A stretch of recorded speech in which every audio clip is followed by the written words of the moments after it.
those young men who had resolved to fight against Pakistani forces in order to win over an independent country which they called Bangladesh.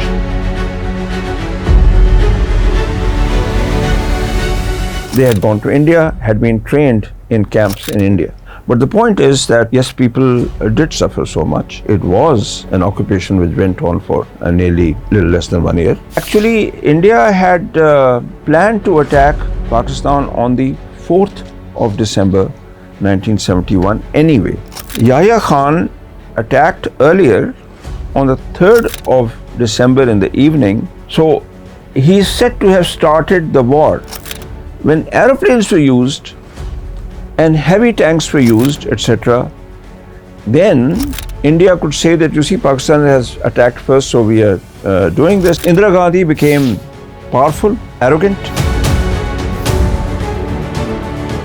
So as I said, for the next war, 1971, there are two wars in this actually.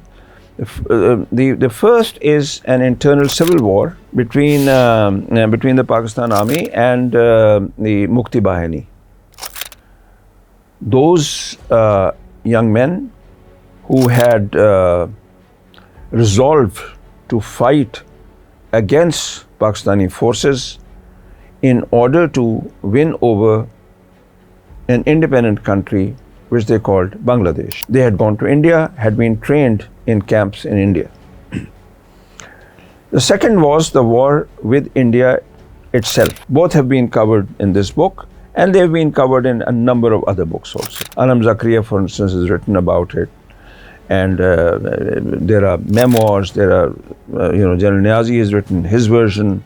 Then there are books from India, and there are lots of books from Bangladesh. And the evidence that that atrocities were committed against civilians is such that it simply cannot be refuted. Samila Bose has written about it in Dead Reckoning, and some people think that she has denied the atrocities from Pakistan's side. That is not so.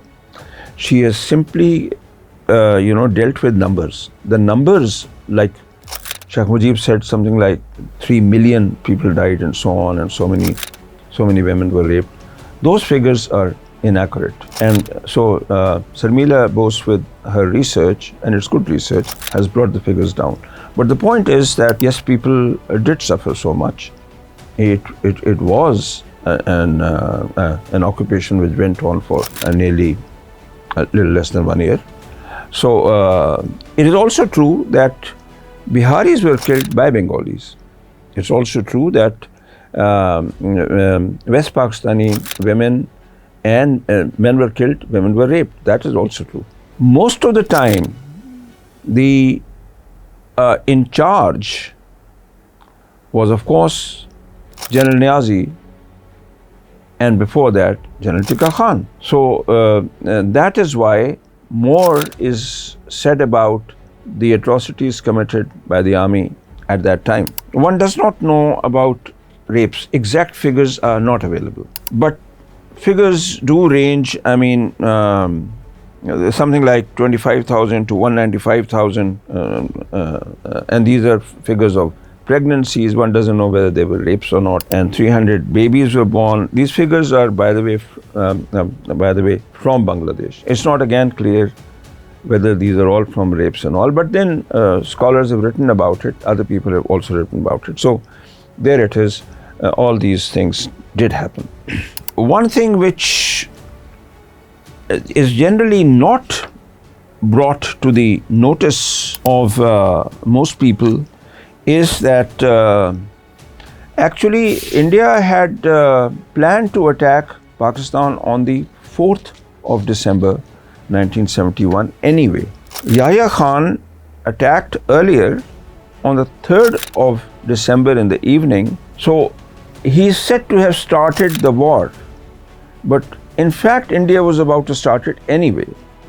Secondly, and this is known, that Indian forces were in the former East Pakistan, about 20 kilometers inside, by the 22nd of November.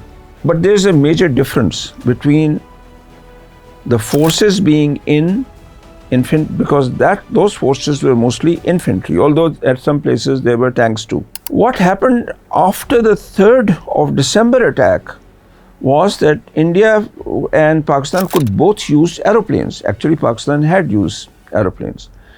When aeroplanes were used and heavy tanks were used, etc., then India could say that, you see, Pakistan has attacked first, so we are doing this. Now this is full-fledged war.